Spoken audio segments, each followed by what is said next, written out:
Blessings upon blessings. Welcome to the Love Walk approach. Come on in and do share.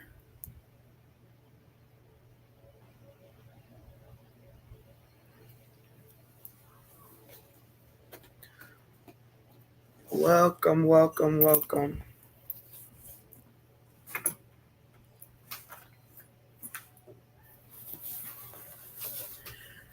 Come on in, come on in. Come on in and do share.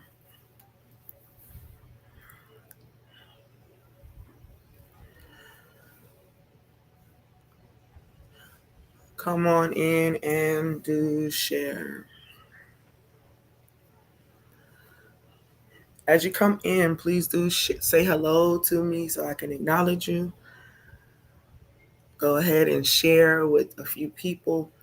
Share with those people that you know and you've heard them say, I want something different to happen in my life. I want a different answer, because the answer that I've been getting all of this time is not the one that is beneficial for me in this season. So go ahead and share with those that you even know, if you heard them talk about a more loving world, a more peaceful world, those who want life to be different, but they're a little bit unconventional. They're not, um, they're not at the place right now where the same routine of life, the same routine of things, the same routine of even religious or spiritual practice is just not helping them to grow anymore. Maybe their growth is stunted.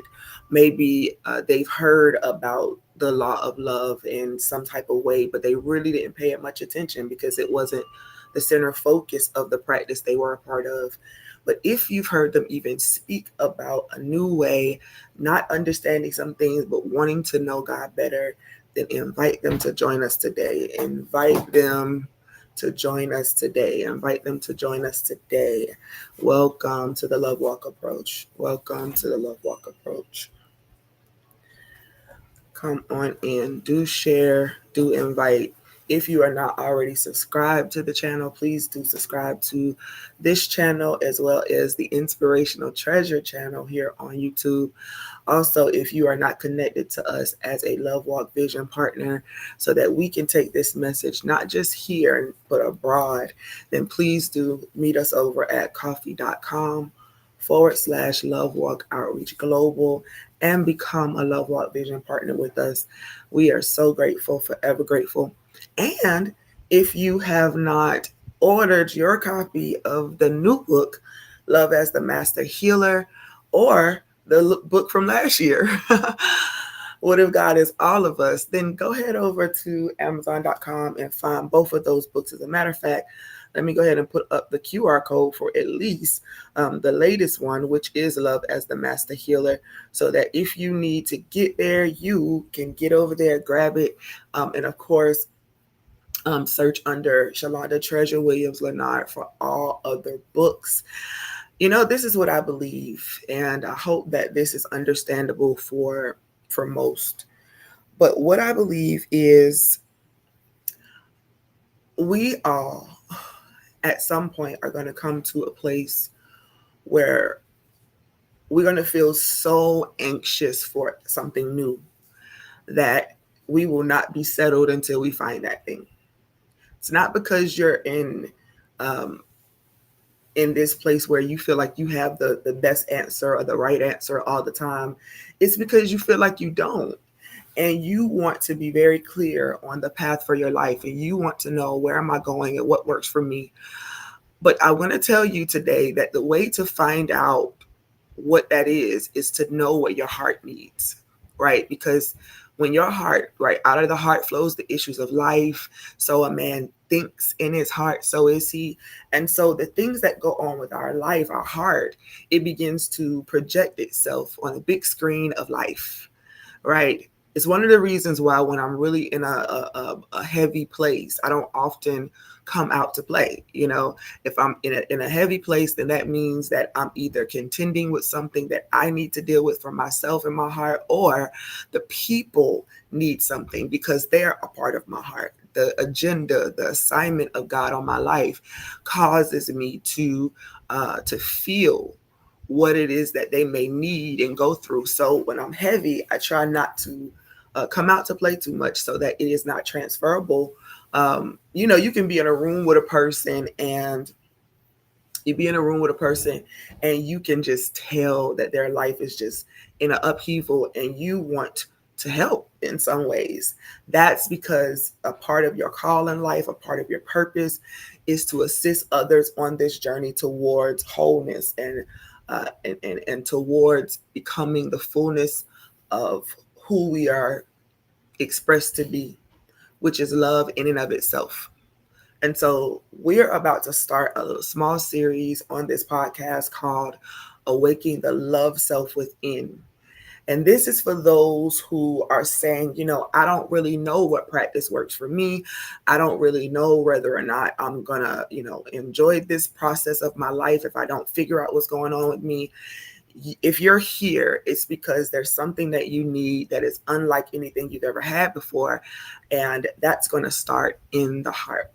I don't want to give you too much today because number one, like I said just a few minutes ago, when I'm feeling heavy about something, I try not to give it to others. And so I'm going to talk and give what God has given me today, but I'm going to keep it as short as possible so that I can go back into my own prayer, meditation time, and rest time to build myself up. But I don't want to miss this time with you all. And it's because we're on this journey together. We're on this journey together. While one person is going through something, the next person may be in a season of celebration. But the next time around, the person that was celebrating may be the person that is trying to figure out how to get past grief or loss. The one that is on top right now may feel like they're on the bottom tomorrow, and the one that's on the bottom may feel like they're on the top. We're all experiencing this life thing. And life is neutral, just as God, love is neutral. And so, which way are we going to take this neutrality and live it out? That's what we're going to be talking about. We're going to be talking about how you build yourself up from within and how that shows itself in the world around us. I'm going to pray today. Normally, you know, we kind of just get into it because this is our podcast, but I feel the need to pray today, not just for you, but for myself, that I'm able to articulate the message the way I need to. Because I don't want to give you half. Don't want to give you minimum. I don't want to give you bits and pieces, but I want to give you all. And I'm going to talk most of the time on this podcast from the perspective of what I'm experiencing or have experienced. Just as you read throughout the scriptures or sacred texts, you are just reading testimonies of people's lives experience with God, how they understand God, how their community, how their culture understood God. And so when we share our stories, our testaments, we are sharing testimony. And so everything I give you here is going to be testimony of things that God may have shared with me about how to get through certain circumstances. And so let's go ahead and pray today. Oh, great I am, I thank you for life, for health, for strength, for momentum. And no matter what the pace of that momentum is right now in our lives, I pray that you would allow us to see that it's just a part of the grand process to get us to who we are, the fullness of love within us, the fullness of you, oh God, the great I am within us. You are omnipresent everywhere at once, and that does not exclude us, but it includes us. We take on the message and the lessons of the mind that was in Christ Yahshua, the Christ mind, and we understand that all things indeed do work together for the good of those who love God and are called according to his purpose. That means that we begin to apply this Christ mind to our lives. Love becomes the center of our actions, the focus of our actions, and we are walking forward despite what may come. We refuse to become the thing that hurt us. We refuse to become stagnant in this walk. We refuse to act like we've already arrived. And we take onto ourselves the thought and the idea and the process of becoming whole, becoming love itself made manifest. As we are unique expressions of you in the earth, every journey is so that we can arrive to the fullness of ourself. And so we thank you. We thank you. We thank you for the opportunity to join here, to gather here. Now I ask that you will bring peace to my mind, peace to my heart, peace to everything concerning me, my family, my team, my friends, those that are connected to me. Let my heart, oh God, be cleansed. Create in me a clean heart and renew a right spirit within me at all times. And allow me to see beyond the circumstances. Allow me to deliver this message today as if it is our life dependency, because it is in sort. But we choose. We're not under pressure. We're not under pressure from hellfire or any of those things. We just choose. We choose. We choose. We choose a heart that is different. We be not conformed to this world full of superficial customs and ideas and pains. But we submit today to grow and expand as the love walkers that we are, your reflection in the earth. Let it be so. And so it is. Amen. Let's go ahead and take our 3 deep breaths today. When we take these deep breaths, we are inviting in everything that love is. And today we are pointed in it because we want not just to take it in as a concept, but we want to take it in as, again, our very selves coming into the fullness of who we are. Let's call it maturity, right? In Christianity, growing up in church, we used to hear a lot about babes in Christ. Well, technically, that's what we are right now. We're gonna take on that form every time we come into this space. Not a babe as in the codependency of it per se, but a babe as in still needing to be nourished and helped to grow. And so when we come in here with our hearts clear, our minds clear. And so when we take in love, when we take in light, and we take in joy, what we are doing is intentionally saying, whatever it is that's within me that is not serving the purpose of bringing healing to this land, whether it be my land inside or whether it be the land of all of us as a collective, I want this land healed. And so when we take these deep breaths, we're doing so personally. I want this land healed. I want this soul healed. And so when we take in love and light and all those wonderful things, then what we're saying is do your work. And when we breathe out, we are breathing out anything that is toxic, any residue, any pain. Some of you, when we're breathing, depending on what you're going through, you may have tears flow down your face because it is removing pain, or it is comforting you through the pain. All right. But we are going to triumph. I would love to share with you that everything tomorrow is going to be back perfect and nothing is going to be chaotic, and there's no going to be no struggle, but that would be a lie. So I have no lies for you, but I will say that we can and we will make it. So we're going to take our 3 deep breaths, and the first 2, we're just going to breathe in, let it do its thing. And then we're going to breathe out naturally. And then on the third time, we're going to breathe in, we're going to hold it at the top, because what we're now doing is showing up in gratitude. I don't know if you've ever had a time where you had to catch your breath or where it felt like you could not breathe, but that is one of the worst feelings in the world. The anxiety that comes along with that is like, whoa. And so when we hold this breath, we're holding it in gratitude, thanking God for life, health, and breath. And so you hold it in gratitude, and when you release it slow, and just stay in gratitude, stay in gratitude. And at the end of that breath, when you breathe it all the way out, then say what you're grateful for. All right, so let's get in a place where you can take a nice deep breath. It's on purpose. and it's in purpose. If there's anything in your heart today, any unforgiveness, any unrest, any thoughts of doing or taking action against others, vengeance, any of those things, if there's anyone from your past that you still have not released yet, go ahead and hold all of that within you. Let it come up. Let it come up. Let it come up. Don't suppress it anymore. That's been a part of the problem, right? Bring it up. Sometimes your suppression, and here's the other thing, this is what's something else that's very important for you to release today. Sometimes the things that you are suppressing are based on your own understanding.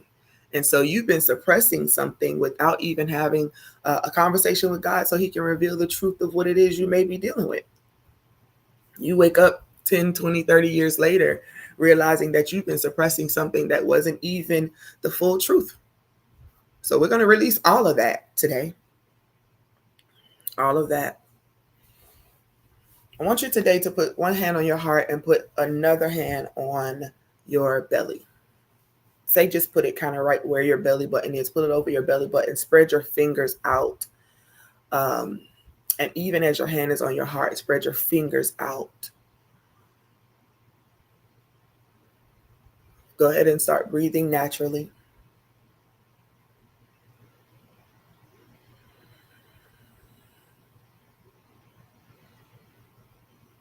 When you breathe in, your belly is going to expand out. When you breathe out, your belly is going to contract in. That's kind of how you know you're doing it right. Do you understand, or do you believe that many of us, we have been breathing in a certain way for so long because we've learned how to breathe in anxiety? We've learned how to breathe out of desperation and fear. So purposely breathe.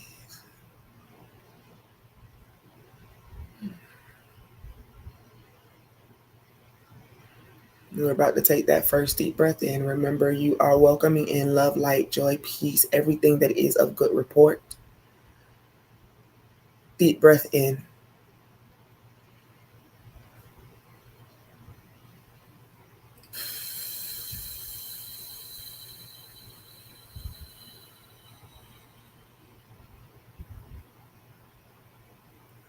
Because that was so intentional. You should have even felt how your body or your soul body, maybe it's the soul body that's relaxing. On this next breath, you're going to feel not just your soul body, but your muscles and your joints and everything just begin to yield. It almost might make you slump. Because when you're breathing in deep, you're going to hold your back as straight as possible without being too rigid. But when you breathe out, it's going to make you feel like, oh, may that be the peace and the love of God that causes your muscles and your mind to relax so that your heart muscle will untense. And that every wall that's been resurrected to protect you, you will be reminded that the only true protection is the love of God. Come on and take that next deep breath in.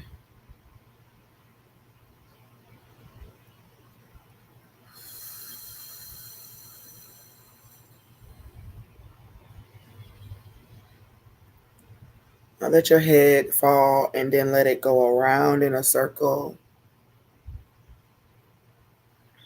And then let it hang for a second. Let it hang for a second. Let your head hang. Not from a place of shame, guilt, or any of those things, but simply as a sign of submissiveness, of yield. With your hand over your chest, your heart still, and over your belly, fingers spread out. Right now, your head hanging low is just simply saying, God, I'm here for it. Because life is going to do what it's doing, because it is neutral, that means everyone in this life gets to choose which path they take. And in this moment, you get to choose. It's the path of love that I choose day in and day out, no matter how my heart may feel, no matter what thoughts go through my mind. Y'all remember I share transparently, so you'll know that you're not going through things on your own. I'm not going to get on here and put on a front for you like I'm having the most amazing day when I'm still trying to figure out the day, because that's how you feel when you wake up. And we've been accustomed to putting on masks and pretending and lying to ourselves and to others for so long that we find it difficult to be honest. Even the one that continues to yell how real they are. I keep it 100. Yeah. And most of the time, we're not even near 100, because everything that we've taken in this life has caused us to perform in some type of way. But in this moment, with this third breath, we're going to take it all the way in. We're holding it in gratitude. And when we release it, we're releasing everything that's left. Everything that you know that's left, because we can do this a million times and there may still be something that needs to come out. So whatever it is that you're conscious of, whatever is lingering there in the subconscious mind, we're yielding it today. So take that third deep breath in. Don't forget to hold it. And when you're done holding, go ahead and release it slowly. And then say what you are grateful for. Even if it's just the fact that your eyes can roll back and forth. Today, that may be all you can give. But find something. Take that deep breath in.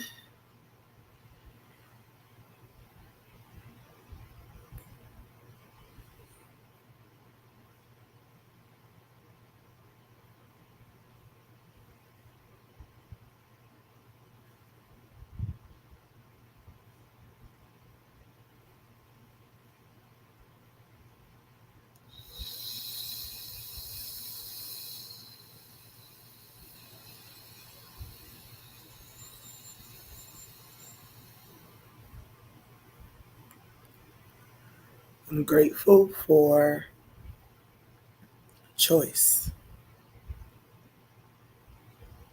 Today, I'm grateful for choice. What are you grateful for? Type it in the chat. What are you grateful for? What did you let out at the end of your breath? Did you let out anything at the end of your breath? Are you here because you want change, or are you here just simply because you want to take up that space? Are you doing the work? Are you here for that? What are you grateful for? If you didn't release anything at the end of that breath, do it again. Be here for real. What are you grateful for? What are you grateful for?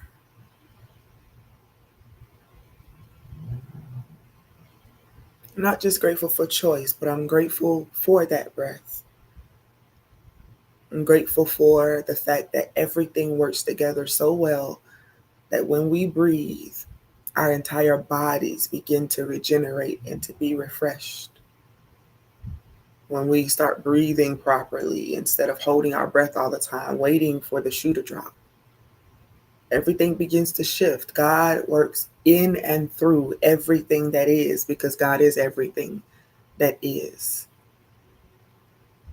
We are unique reflections of that, but there's nothing that is not available. So I'm grateful for another opportunity. Today, I'm grateful for knowing that genuine love exists. That's real good right there, Nadia. Blessings, Nadia. Blessings, Destiny. I'm grateful for life, health, strength, peace, family, friends, both biological and spiritual moms. Absolutely. That's awesome right there, Destiny. That's a big step. Big step. If anybody else is listening today, share what you're grateful for. And we're going to get into it.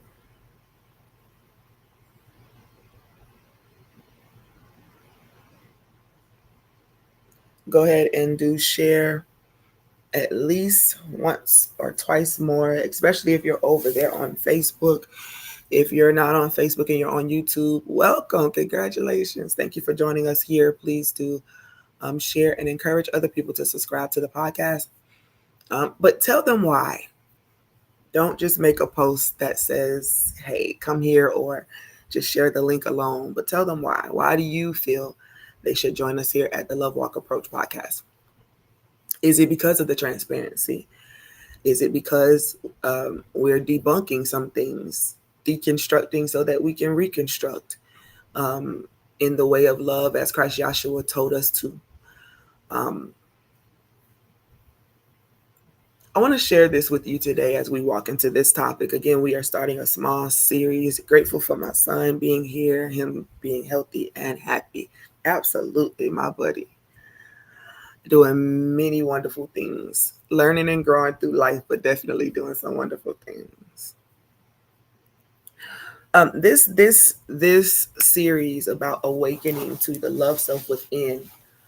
It is really for those who um, kind of have been in a space throughout your life where you know that what you gained in the first part of your life, no matter what it was, that it was to build you in levels, right? The stuff that we endured in childhood, our understanding or our view of childhood or life as a child, that perspective was based on our perception, right? Perception of what? Perception of our parents, perceptions of our grandparents, perceptions of our neighbors, perception of the kids up the block, perceptions of people at school, how we perceived life, right? Whether we perceived it as a jungle, perceived it as a hard life, or perceived it as the most wonderful thing ever. Our perception of life is based on our personalities, who we are, who God created us to be. And we see life through those perspectives when we are young until something breaks that, right? And that breaking could be you witnessed a big fight between someone that a couple of people you loved, and it changed your perception of people, of how they interact, and so for those of us who were raised in church in childhood, or in any religious organization in childhood, you perceived based on what it is that was going on there every single Sunday or Wednesday. And there were those who were there Sunday, Monday, Tuesday, Wednesday, Thursday, Friday, Saturday, Sunday, right? All over again. And they were there so much to where they couldn't perceive life as anything other than that. And so we grew up only having that perception. And so our perspective was shaped around that perception. In other words, the perception that life is evil and wicked, and we gotta cast it all out. Or and everybody's church wasn't like this, so please take everything as a grain of salt. This is about again, transparently from my experience. But if you can relate, cool. If you can't relate, that's okay too. But you grew up with the perception that life was just full of a bunch of evil and wickedness and demons, and you had to slay and fight all of them. And everybody who walked in the door pretty much probably had some, and you needed to help them cast it out. That was the perception they received from those scriptures. And so their perspective, the perspective then began to be that, yeah, everything is this, and this is what we must do to make it not that anymore. And then you get a little bit older, right? And you start listening to the things, and you start watching the behaviors of others around you in comparison to what it is that you know, the perspective that you have. And then your perception of life begins to change. Now you perceive that, yeah, some of the same people who were talking about the others that had the demons or the bad attitudes or the bad hearts or whatever, we find out that those very people are amongst us in the very communities that we grew up in. Everybody's wasn't church, right? Some of us didn't grow up in church. Some of us grew up in households where we saw imperfection, or what we call imperfection. Here's the issue, though, as a kid, many times we grow up in our as children, and we can only perceive, right, based on an immature perspective, because we're still developing, which we all will be until the day we leave here, okay? But I'm talking in levels right now. We're awakening the love self within us, and a part of that is walking ourselves through the process so we can take off all the layers of the lies or the misconceptions that people have had because of their limited perspectives and the way they perceive life. So whatever you grew up and whatever you did growing up, It was an immature perspective based on your perceptions. All right. And so you developed and you started hearing things and seeing things. And so now your life is being developed based on how it's coming across to you. As a kid, getting disciplined or fussed at or corrected or rebuked. And the scriptures talk about foolish behavior. It talked about being rebuked and corrected and all of that. But we didn't really hear that as a kid. What we heard as a kid is, I'm not enough. I'm not good enough. I'm always doing something wrong. Right. And that's not the proper perception or perspective, but it is how they perceive it.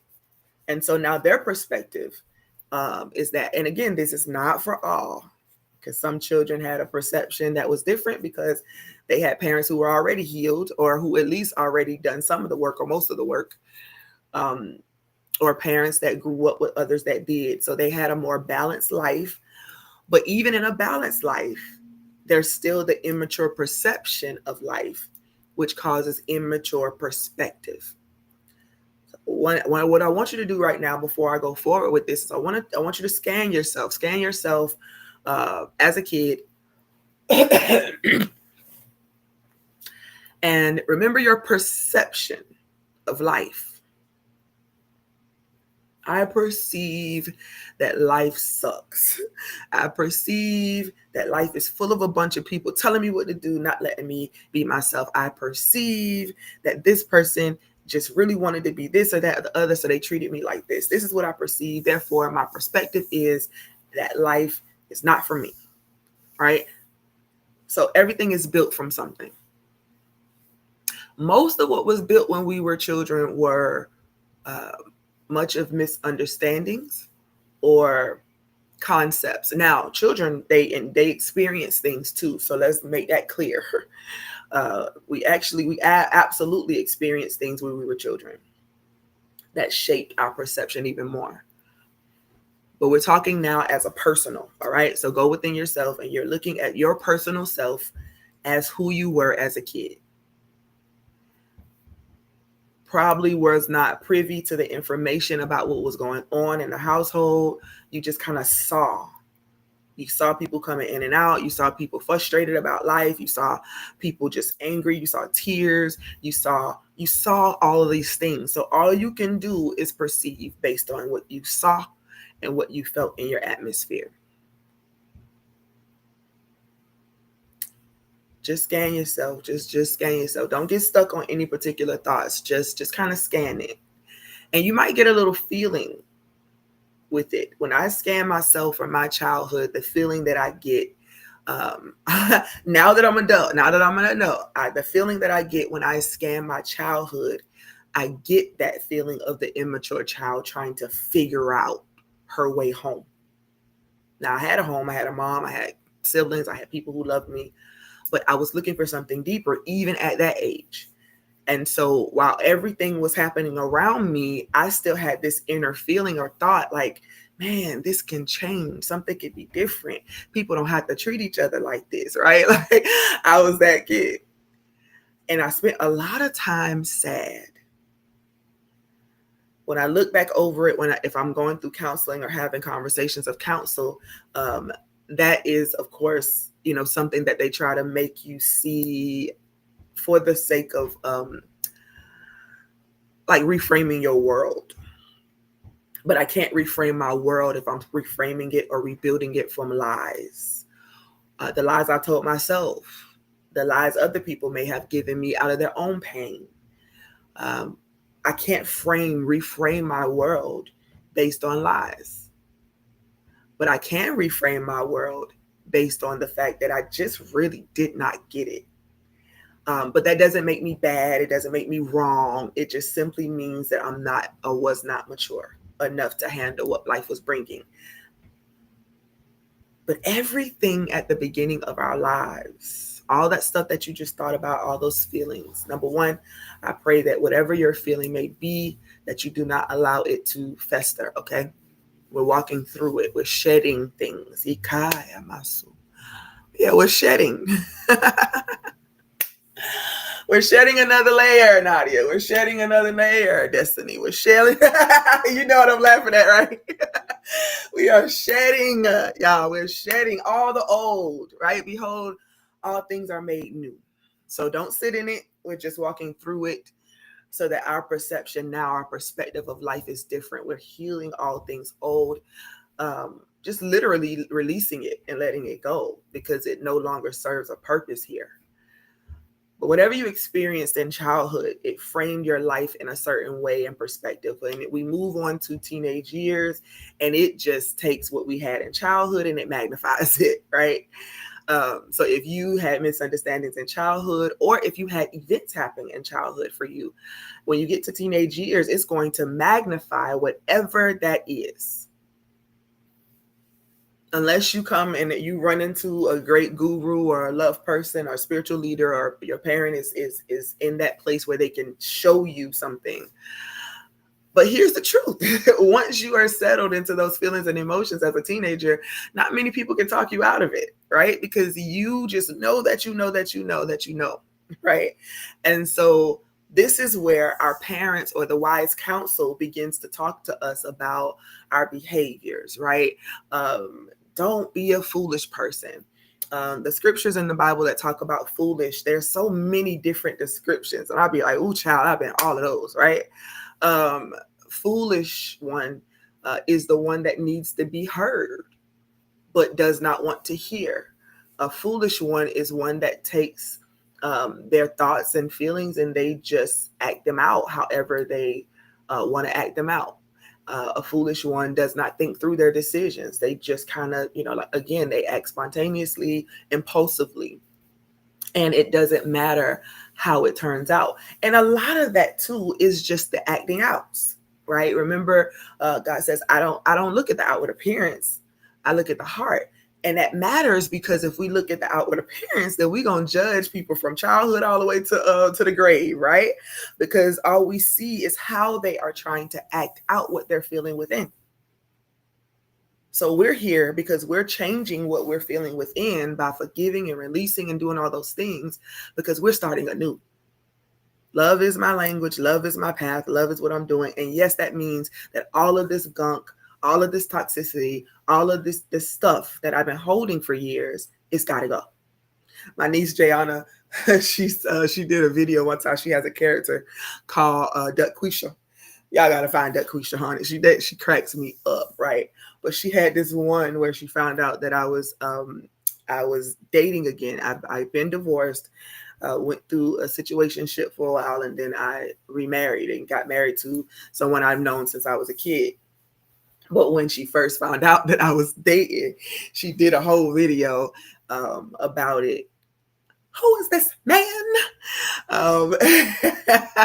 And she had a portion in there where she was just basically like, if he ain't what he need to be for you, he's got to go. All right. So today, that's what we about to tell to our stuff after we finish walking through it. And I'm taking you guys through this today because when we start the rest of this series, we are really going to be doing a lot of introspection and reframing. All right. But we want to do so from the place of understanding and not from pain, not from trauma, not from issues. So today we are releasing everything that is old because we are then walking into the new. All right. We are walking into the new. Next week, we're going to begin to walk into this new mindset, new ideas, new thoughts, new way of seeing life. And believe me, some people will come and they will go because they will not. They like, listen, I don't want that smoke. I can have all that love or whatever. Let me just stay the ignorant one that don't even want to explore myself in love because that's who you are. But I don't want to know. I'm gonna keep it on the keep this on the hush. Hey, right? So we ain't doing that. But it's got to go. It's got to go. And so you get to teenage years, all right? It's magnified everything you've experienced in childhood. So if you had one of those happy-go-lucky childhoods where, your mom or your dad, they let you be free to explore. When it rained, they didn't tell you need to get out the rain. They took you outside in your little rain boots and let you splash everything everywhere, which would probably be freaking amazing. I think I did some of those things when I became an adult. I sat outside during the rain and just let it rain on me, let it fall on me. Sat down on the concrete, just stood there because I came to realize as an adult that I'm not really going to be sick. That's possible. It's possible to get rained on, come in the house, be in the air, get sick. But most of the time, we didn't get sick. And if I feel like I could possibly get sick, I'm gonna go in this house and drink this Theraflu, you know what I'm saying? And then or take this Alka-Seltzer and then let it be. But it wasn't gonna kill me to go in the rain. Y'all, I don't know if y'all know me yet by now, but every time I say certain words, songs just pop up in my head. So if I just like start singing a song randomly or something, don't feel offended. Because just now I was like, I want to go outside, right, in the rain. Because it's okay. So if you grew up with someone who understood the liberty and you having to decide for yourself, and you splashed in the rain, or you were able to eat all this candy and junk food and get as messy as you want to get, and the person was like, okay, now it's time to take a bath. It's okay for you to get dirty. It's okay for dirt to get on you because life has a bunch of germs and dirt everywhere. And for you to avoid them means that you're not going to be immune to anything. You're going to be vulnerable to everything because you're not exposing yourself to anything. So if you had that childhood where you were able to live and know what choice really means and all of that, then your teenage years might have brought a little bit of confusion. Right? You still yourself, you're happy-go-lucky, you're thinking that life is wonderful and we got choices to make and I can, all of that. And then you get this big old punch to the chest by the kids and the teenagers that you got to go to school with or go to church with or whatever. And now you realize that everybody ain't treating you like they treat you at home. But people are going to require something else from you. Why? Because they're living their own life too. And they're trying to figure out and navigate things. You got teenagers that now want to be accepted. They just want to be accepted. So therefore you do whatever you have to do to conform. And for me, I knew I was loved at home, but at school I was teased. I was bullied. So yeah, that's a different idea now. Then you start getting confused about who you are and what you should be. Because now you feel like you need to conform to the way of the world around you.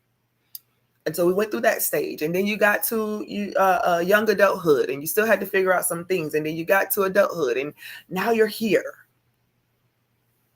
Now you're here in a culmination of everything that has conspired in your life. The things that you understood, the things that you didn't. The things that you thought you understood, but you really didn't. And the things that you thought you didn't understand, but you really had a good grasp on it, but you weren't around people who could validate that. We have gone through a whirlwind of experiences in this life. But today, we choose. We choose to understand. And I think I took you through the childhood through adulthood thing so that you can go back and look and say, you know what? I understand. I can have more compassion for people because I have empathy. I understand that they went through their own sequences of life. They perceived life in a certain way. And their perception of me and people around us and everything that has to do with their life, it's going to be what it is because it was developed out of what they came through. Can I tell you that all of what you endured was because of who you are? In other words, you can have 2 children, let's say 5, let's say 6. I'll just go with me like I normally do. Got 6 biological children. I have 8 or more, probably 11, something like that. Bonus kids. I have a lot of kids. Always been surrounded by them, love them. And you have this room full of kids. Let's just say the 6 for now. And they have this same mom. And I say, hey, this is our community. We all have to participate in our community. So I need everybody to do their chores. I need everybody to, now you don't have to worry about having this immaculately clean house that doesn't have any specks or nothing on it because we can't live like that. We can't even be a creative like that. All of my children, all of us are creative. So we messy. And I'm okay with messy, just not okay with nasty. Okay with messy, not nasty. But we have that. So I'm telling them, this is what it is. We have this community. We need to do this. Every one of those kids are going to hear that statement different. You are going to hear that statement based on who you are within. So if your personality type, y'all, I'm almost gonna get done with this natal chart certification, because I'm taking my coaching clients through their natal charts, through a lot of different things, so they can begin to kind of see themselves and be like, dang, that's why I'm like that. Yeah. But I can change it though. I can change it if I want to. Yeah, don't get twisted. But every child has a personality. And that personality is shaped by circumstances. So if you, as a child, if one of my children, like, okay, I know all the personalities of my kids, by the way. So, and it's interesting to play it back in my mind, because I remember Jerome, that my folks call him Black Jesus, so handsome self. But I remember when Nate was little, and I call him Nate. So if I say Nate and Jerome, I'm talking about the same person. I remember when Nate was little, and I remember him being 2 years old, and me and my mom was sitting out talking, and he just ran up, and he just ran up and started beating on his chest and laughing. And he beat on his chest and ran away. Just came in, beat on his chest, and just ran away. And I thought it was just so cute that I had to call him back and give him a kiss, because I was just like, oh, you're just so adorable, right? But his personality type was always big, right? Always, I'm not ashamed. I'm not embarrassed. I'll make friends. I'll introduce myself first. He was that kid. We'd be at the park. We look for Nate. He over there playing football with the Caucasians, the Hispanics, the Blacks, whatever. He just didn't have any discrimination. And he would go make friends with anybody. And it was easy for him. When he was in school, I think at one point, him and one other person, him and this girl, when they were going to a school, they had the top GMAT scores for their school, their entire school, and their grade level. So intellectually, he was a book person. But here's the truth. He never really studied, because it was a natural intellect, right? And that was him. So when he started feeling down and depressed in his life in certain seasons, I knew it immediately, because his personality was big, large. And when he started going through the different things teenage wise, and, he wasn't with his friends anymore, we had to move. We went through some homelessness. We went through some things. I could see the effect that it had on him, because who he was, that enthusiastic, laugh, make you laugh, be goofy person, it shifted. I also remember when he got chosen to be a part of the STEM program at one of the schools in Savannah. And I remember when I watched his self-esteem deflate, because now you're just not the smartest kid in your class. You are in a school full of kids who are smart. Now, instead of him perceiving that as a plus, as a great thing, I was accepted into this program because obviously my mind intellectually has some brilliance in academics.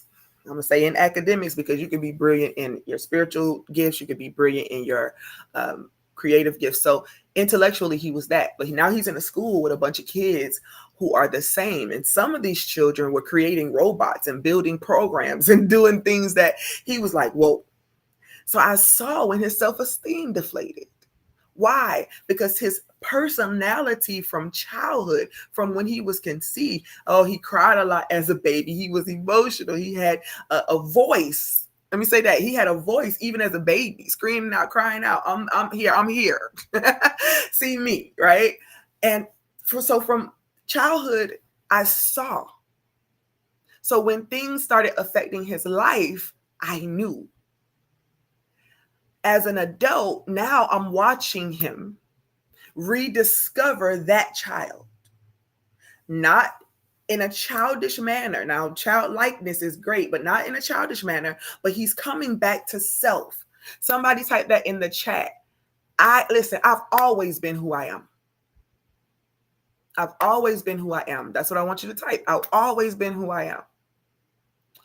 And you have. What you're doing now is rediscovering the one that was lost underneath all of life's stuff. All right. He was a kid that was happy, just kind of, and he wasn't a mischievous kid either. It was just his personality, charismatic, make people laugh, run away, introduce himself. He was confident, even arrogant, right? And we've had to talk about that through the years. But that's who he's always been. Now, when life starts life starts life in, which is that means it's neutral. That means life is going to happen whether you like it or not, because it's working for everyone, not just you. Stuff starts piling on. Yes.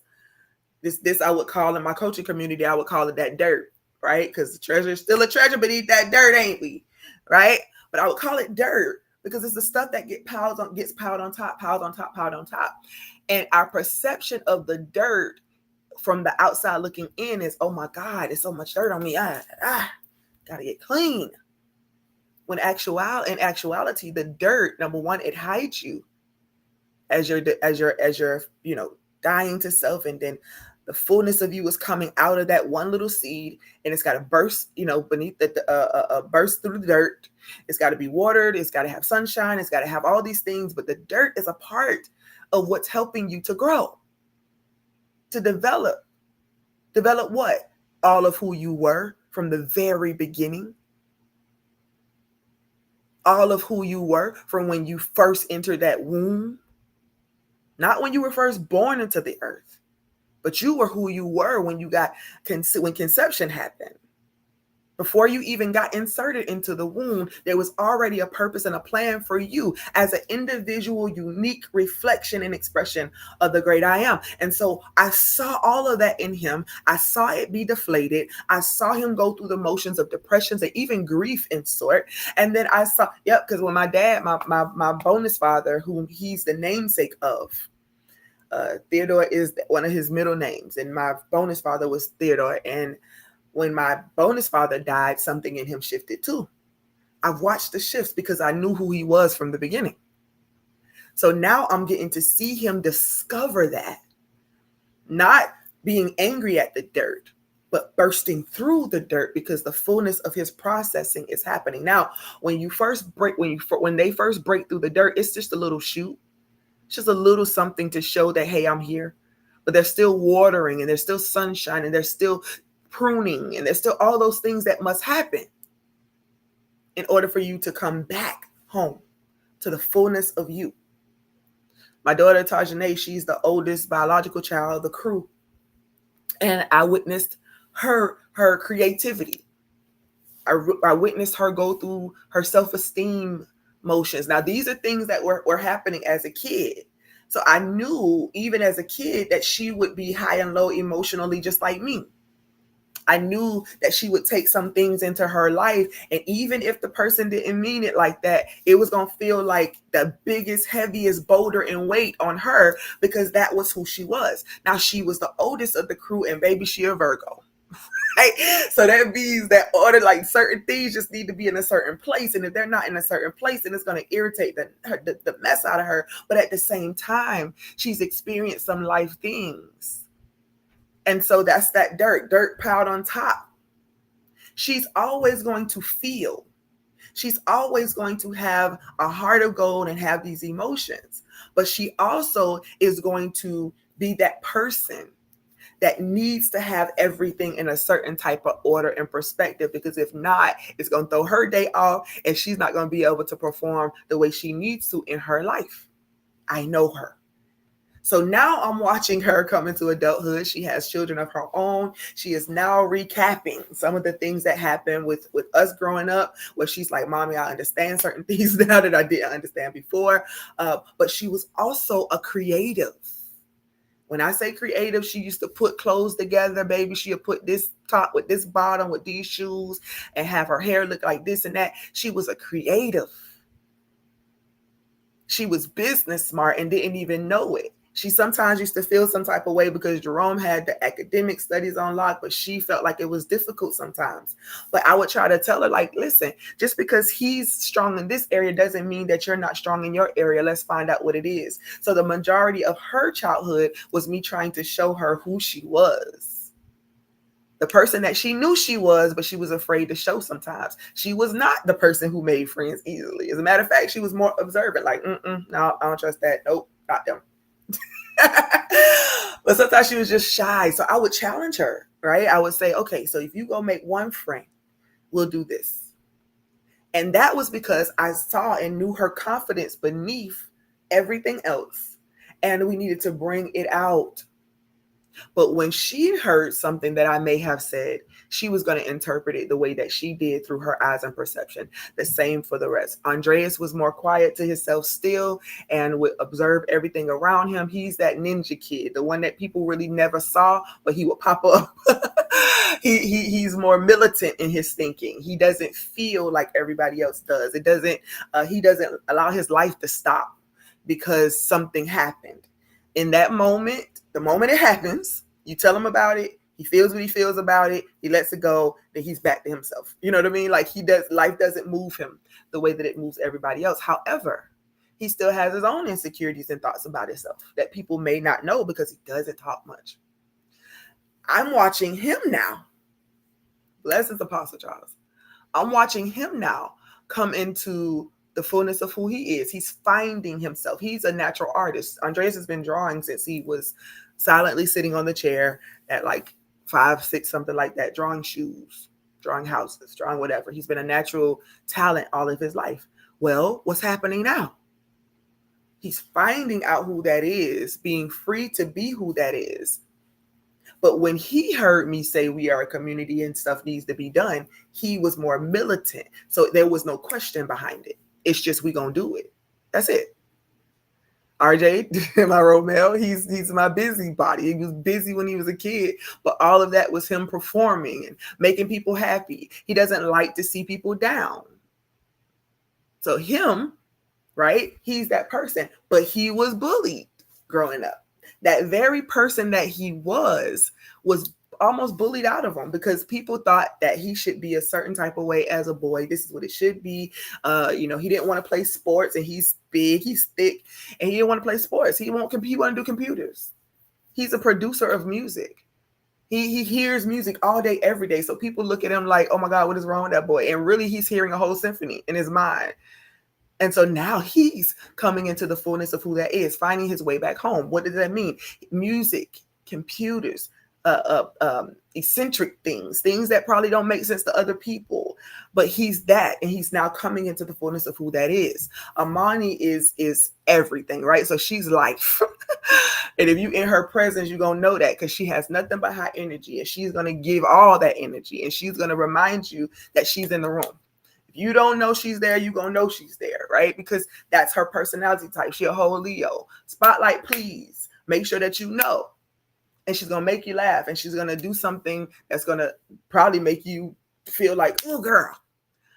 However, everything about her is life because she's talented in ways that most people wouldn't understand. She can learn something in 2 seconds and then do it. Or she could just start doing it. She painted a picture the other day. She actually painted a few of them after that. But she painted a picture and it was like a starry night. She knew how to blend the colors and everything. And she hasn't painted before, right? Except for maybe school projects. But I have never seen any of them. But naturally, she is that. So she, who's only 11, she'll be 12 in a couple of days, but she's still in that teenager stage, right? Preteen, teenager stage, developing, puberty, all of that. So she's in the thick of that place that I talked about earlier, where everything now you're magnifying.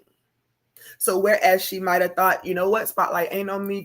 I feel like this. My friends, I got friends, but when they don't want to give me this or that or the other, I'm going to end up being this person. She's going through the stages.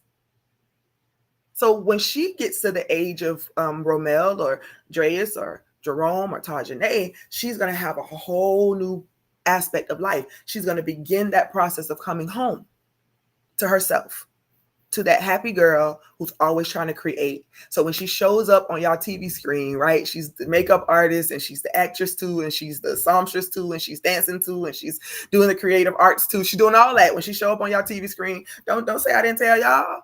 She's coming home to herself. And sometimes that takes a lot of wading through some things, perspectives, ideas.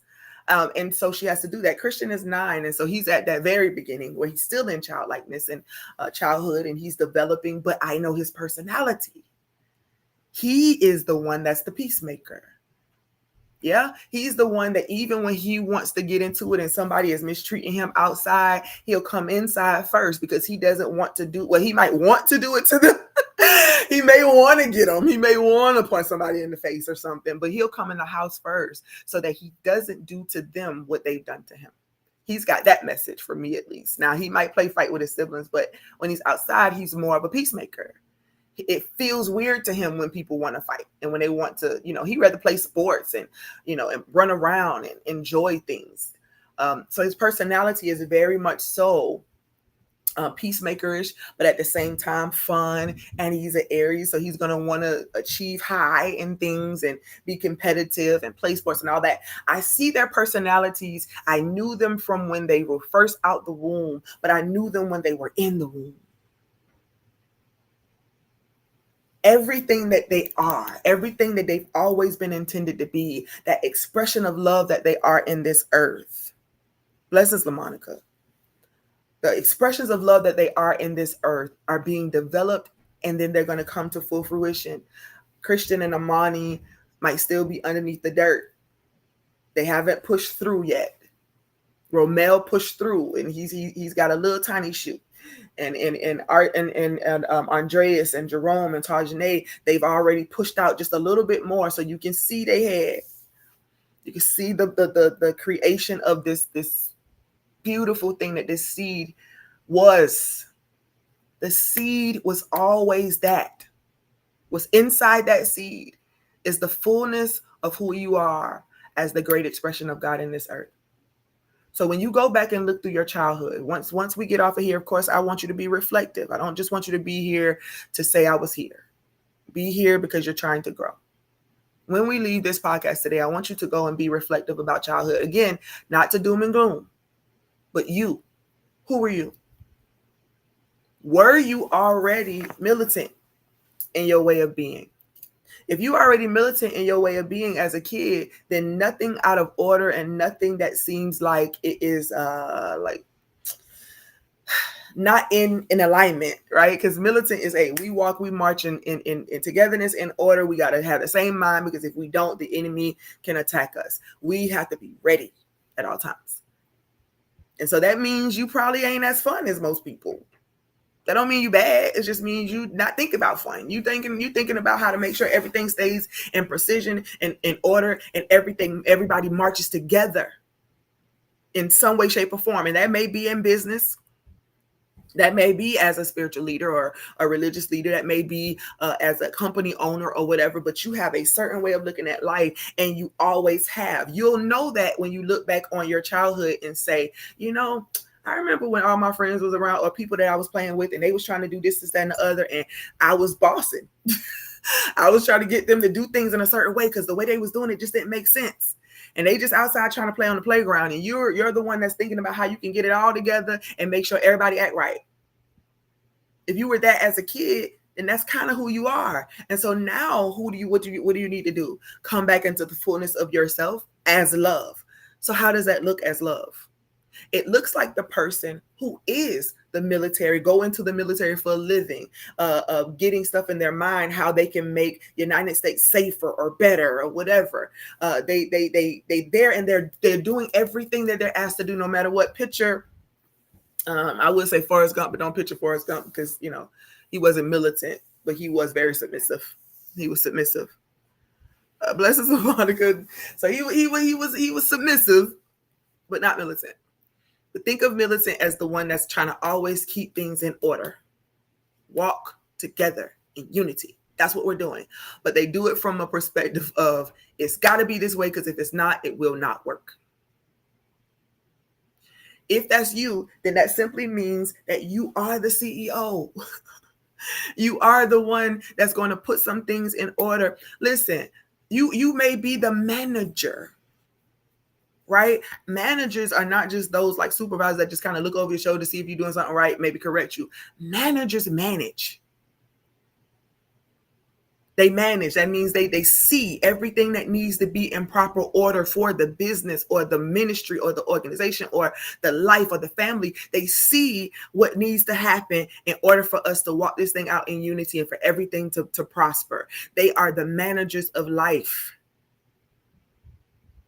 They're not always emotionally tied and connected to everything because they know, hey, this thing may be here today and gone tomorrow. And I got to be able to think quick on my feet. So I can't let those things drag me down. If that's you, that's okay. And when you're doing it and developing yourself in love, then you may still be the one that's more militant, and they might have to do a lot to get you to enjoy yourself and have a little bit of fun.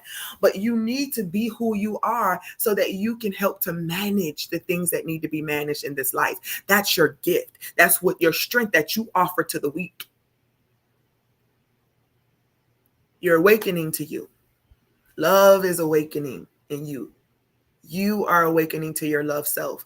And that means we're going all the way back.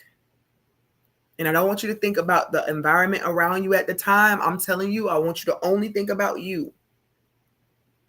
Were you the rambunctious one? Were you the one that was always getting into something? Were you the one that they kept having to correct about every little thing because you were just like, you about to jump off of high beams? Your mind is playful all the time. And when you were young, it seemed like it was way too much and it was overwhelming because in class, you needed to sit down and listen to the lesson, but your insides were bubbling and overflowing with movement and activity. And yes, there were labels that might have come with that, all type of things. And so your dirt was now feeling like something was totally wrong with you. No, you just needed to learn some balance, but it was hard because it was in you to be alive and to celebrate. And more than likely, as you are discovering yourself in this hour as love in the earth, your gifting is going to have everything to do with that. It seemed like rambunctiousness back then, but today it's going to be like one of those leaders who always keep the room hyped with energy. They're the motivational speakers of this life. They're the ones that get you pumped and going, the ones that's going to grab your hand when they see you looking down and sad and say, come on, dance with me. We about to get it in. They are the balance of your militant life, right? I'm talking, bringing it all together. But you fit, you belong. Your strength is to bring joy where there is sadness. You are the one that's going to make the whole room get along because you got one person over here that's looking like they don't want to be bothered. And this person over here looking like, oh my God, everybody's staring at me. And this person over here saying something different. And you're the one that they call rambunctious, who's now about to bring a whole room full of people together. And it's going to be the greatest excitement of their lives. And they're going to leave excited and motivated to take on things in their life. You're finding you. You are a treasure even beneath the dirt, right? What if you were the one that is the center of attention, the one that feels like the spotlight always needs to be on you? So when you were young, you had to learn, hey, there's a balance. You're not the only person that get to shine, baby. This person got to shine. That person got to shine. For my kids, hey, when you're in the classroom, it's your teacher's time to shine. They already went through the education to teach you what they're going to teach you. So you sit down and let them shine, right? But what if that was you? You are now developing and growing into the one that is going to be in the spotlight. Y'all ain't nobody going to tell me they don't like some good TV shows. Right? Go to a play. You go where you're entertained. Entertainment is a part of what keeps most of us sane.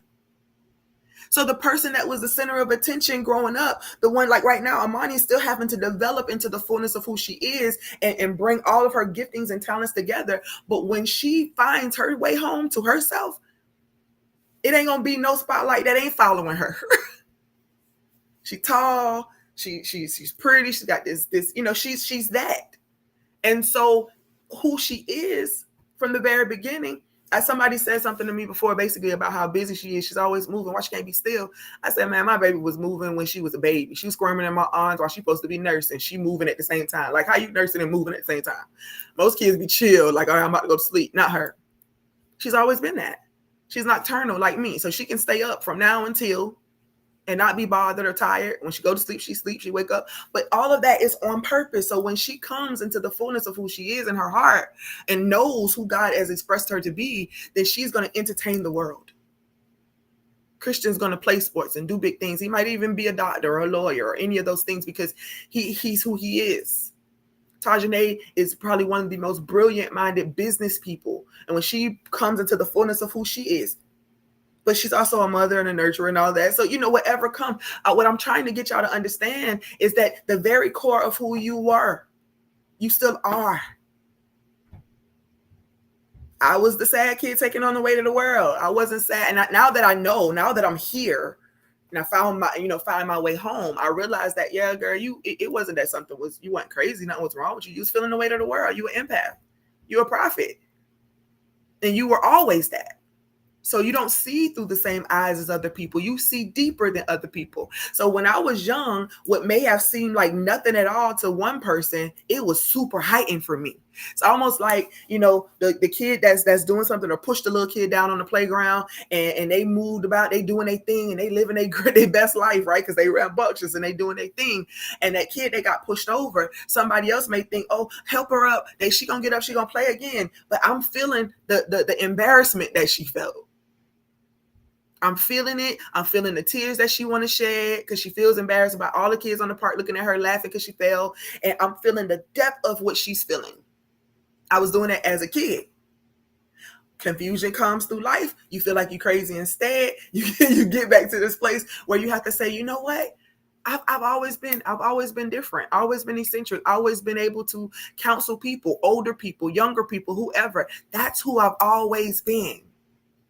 So my strength in this hour is to develop that and to sit in it and to not be ashamed of it, because I'm finding my way home. Love manifested as me.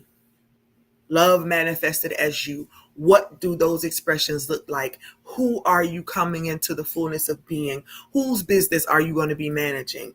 Whose spotlight are you going to be under? What organization do you need to help organize in a militant way so that they can pump this stuff out and get productively done? And who are you? Are you the charismatic one? Are you the peacemaker? Are you the one that has to show up in the clown suit so that the whole room can once again feel excited about life? Who were you from that point on? Remember, I talked about the 6 kids in the room, me giving the directive about the community. All of that fills up that community. That means that one of them may say, Mama said, do it, let's get it done. The next one may say, all right, let me finish this game first and I'm gonna get it done. The next person may be like, oh, shoot, I got to do that. I don't know if I can do all that, Mom. Right? Everybody, different personality. They hear it differently.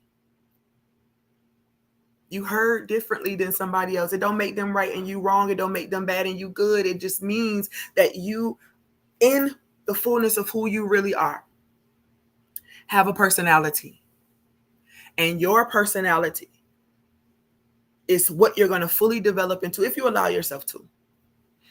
And when you find out that your personality didn't have flaws in the womb, they had purpose, even in the womb. Life, of course, again, you go through these, life is neutral. So when you get death, you get to choose how you're going to handle death. When you get riches, you get to choose how you're going to handle riches. When you get new insight, you get to choose what you're going to do with it. You can either go to the right, go to the left. You have free will. You get to choose. But when you're under the pressure and feeling like you can't choose, you have no choice. I got to be like this. I got to do this. If I don't do this, they're going to be mad. If I don't do this, I'm going to hell. If I don't do this, then this is going to happen. That's confusion. So being born again, salvation, all the things that we've been talking about over the years, this is that. The moment when you say, I understand that God is all things, God is love, thus the very core and essence of me was to always be love incarnate and walking in this earth. But I just got to do this work to fully uncover, keep watering, keep shining light on it, sunshine on it. The death that happens underneath the ground in order to expose the fullness of what was always in it.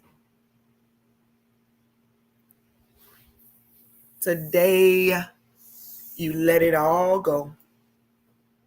All the stuff. You now understand the dirt to be something to hide you until you come to the fullness of who you are and you can shoot through the dirt. It's time for you to shoot through the dirt. It's time for you to awaken the love self within. You are not a bystander of this creation in existence. You are here because you were intended to be. And now when we develop ourselves as love, then we understand that every individual that we witness and experience, they are all who they were intended to be. We're just developing. If you were always the life of the party, but life happened and now you feel like, I don't even want to go to a party, then whatever you're leaving behind today, whatever you're reframing today, that's how you're going to go into this next season of your life. That's how you're going to go into this next week. As a matter of fact, if you are not already on our coffee site, I need you to be there and be present, because I'm going to pose some questions to you this week to get you thinking some more and releasing some more so that you can be okay with coming into the fullness of who you are as a unique expression of love in this earth. We love walking, y'all. It don't mean that we perfect at it. It means that we're walking. We're choosing. We know that development must come. We know that your character is going to be tested and tried to see if you even know who you are. Do you know who you are? And do you know what you offer? And do you know what love wants to express as through you? If you don't, that's where you're going to start this week. So, some Destiny and someone, thank y'all for partnering with us today. I've always been who I am. I'm looking back right now. Shedding old wineskin now. Shedding old wineskins for new wineskins. Absolutely. Absolutely. You pour new wine into old wineskins and the wineskins are going to burst. They're not going to be able to hold it. So you are shifting and you're learning and you're growing and you're coming into the fullness of who you are so that you can show up again and be who you are meant to be in this greater whole. Everything that we are as an individual was intended to be a part of this greater whole, shining fully and brightly as you are. So let's do it. Let's do it. A changed perception can change the world. Absolutely. Absolutely. Coming back to self. I've always been who I am. Yes, I've always been who I am. Life happens and the dirt starts piling on to dim the light. Oh, man. And you know what's interesting about that, Nadia? And so this is what when the dirt is piled on top, it dims the light right from the outside. But the sun is still shining on it. Ain't it interesting? You got the water, dirt is been watered, the sun is still shining on it, and we would say, oh well, it's gonna dry up the dirt. Yeah, but something is happening to that seed inside of that, right? But when the light is dimmed, you can rest.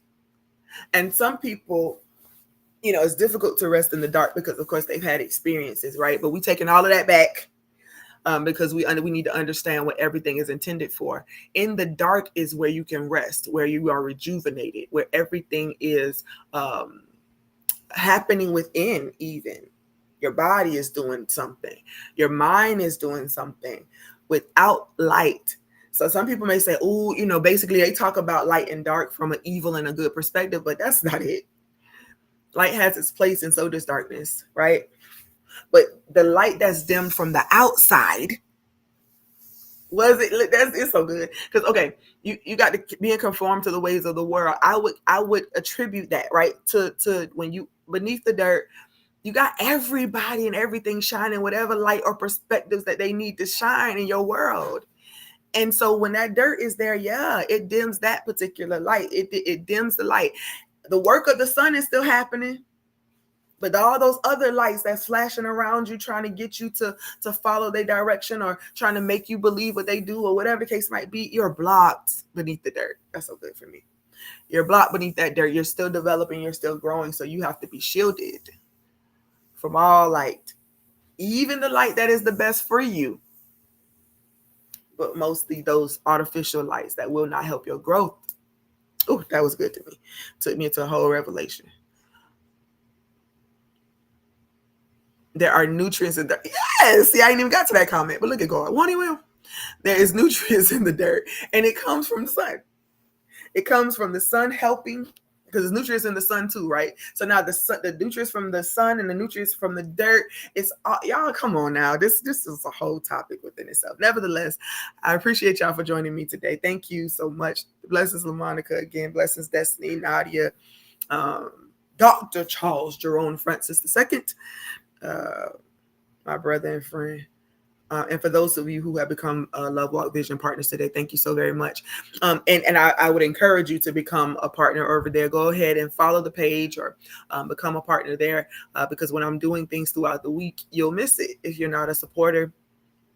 I might send, of course, a message out to all followers, but those of you who are supporters over there on the coffee site, then you will be privy to things that are only post for those who. So to me, when you become a supporter, what you're saying is I can rock with this. You know, something about your teaching, something about your insight, something about your prophetic messages, whatever, is something I can get with. And so when you become a partner over there, you're saying thank you for what you offer to the world. And I like the way that this is going. And so when I share messages with those individuals, it's because they pretty much have said, I agree and I want more. And so become a supporter over there. If you cannot support and you feel like, hey, well, I'll just catch the general messages of inspiration, that's cool too. Go ahead and become a follower. If you have not already ordered your copy of Love as the Master Healer, a spiritualistic journey to wholeness, you can do that. You can do that right here. You can go to bit.ly/Love as the Master Healer in all lowercase letters. I think I switched the links for that. So it should take you over to Amazon.com where you can order it. Listen, y'all, listen. So you can order the Kindle version. You can order the paperback version. You can order the hardback version. Or you can order the audio version. You can order the audio version. It is live. Oh, thank you, LaMonica. I appreciate that. Thank you for my wisdom. Well, blessings be whatever God wants to be through me. And that's a really, really big statement, because it causes all type of things to happen in your world, and you have to prune a lot of things, but I mean it with my whole heart. So you can get them in any, you can do it 1 out of 4 ways, or you can do all of them. You feel me? It's going to be okay if you do. There's plenty of people in the world you can share it with. But definitely head over here and do that. And be present. Be present. I love you so much just because I can, and I will talk to you all again next week. Thank you for joining me here on the Love Walk Approach podcast. I am Dr. Shalonda Treasure Williams Leonard, aka Apostle Treasure, Shalonda Treasure, Coach Treasure, Prophet Shalonda, #1 best-selling author, Shalonda Treasure Williams Leonard. Thank y'all so much. And please do invite somebody to